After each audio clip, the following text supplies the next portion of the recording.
छात्र देश का भविष्य होता है और जब देश के भविष्य से जुड़ा कोई भी आंदोलन होता है तो उससे पूरे देश का समर्थन मिलता है, क्योंकि उस समर्थन में देश के प्रति प्रेम निहित होता है।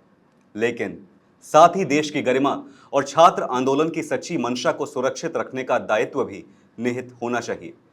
छात्रों और अराजक ताकतों में फर्क के इसी जरूरी मुद्दे पर सुप्रीम कोर्ट से गुहार की जा चुकी है। क्या है पूरा मामला, जानेंगे इस रिपोर्ट में। नमस्कार, आप देख रहे हैं आपका अपना न्यूज चैनल सत्य सर्वोच्च न्यूज और मैं हूं सोम।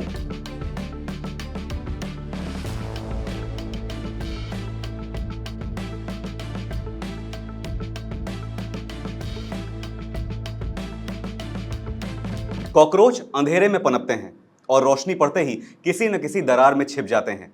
अब सवाल यह है कि क्या छात्र आंदोलन की दरार भी कुछ अराजक तत्वों के लिए नई पनाहगाह बन रही है? नाम छात्रों का, लेकिन सवाल उन ताकतों पर है जो हर बार युवाओं के कंधों पर बंदूक रखकर देश की व्यवस्था से टकराने की कोशिश करती हैं।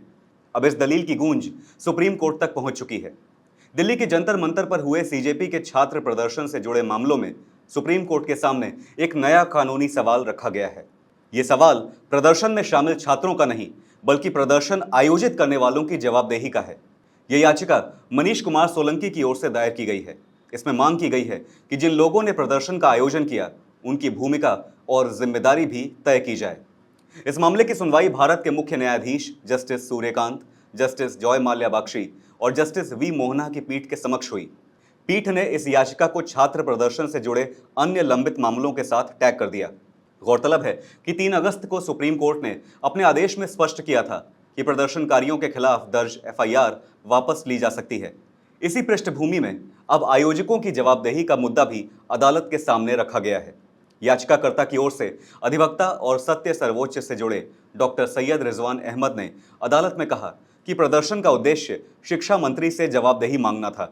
इसे वो स्वीकार करते हैं, लेकिन अब लगभग 15 दिन बीत चुके हैं और सवाल यह है कि प्रदर्शन में होने वाली हिंसा और अराजकता पर इस प्रदर्शन को आयोजित करने वालों की जवाबदेही कौन तय करेगा। अधिवक्ता डॉक्टर सैयद रिजवान अहमद ने अदालत में यह भी कहा कि आयोजक लगातार अलग अलग टीवी चैनल्स पर जाकर भड़काऊ बयान दे रहे हैं और माहौल शांत करने के बजाय आग को और हवा दे रहे हैं। उनका कहना था कि अगर जवाबदेही की मांग सभी से है तो कॉकरोच प्रदर्शन आयोजकों को भी उससे बाहर नहीं रखा जा सकता।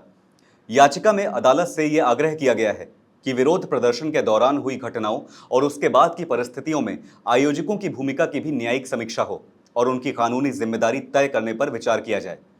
इससे पहले भी दिल्ली पुलिस सार्वजनिक रूप से यह कह चुकी है कि प्रदर्शन के दौरान सीजेपी आयोजकों की ओर से भीड़ प्रबंधन पर्याप्त नहीं था और वहां आपराधिक प्रवृत्ति के तत्वों की मौजूदगी को लेकर आयोजकों को चेतावनी दी गई थी।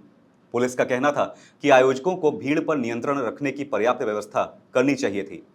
अब सुप्रीम कोर्ट में यह मामला केवल पुलिस कार्रवाई या प्रदर्शनकारियों तक सीमित नहीं रह गया है, बल्कि यह भी देखा जाएगा कि किसी बड़े आंदोलन के आयोजकों की कानूनी और नैतिक जिम्मेदारी की सीमा क्या हो सकती है।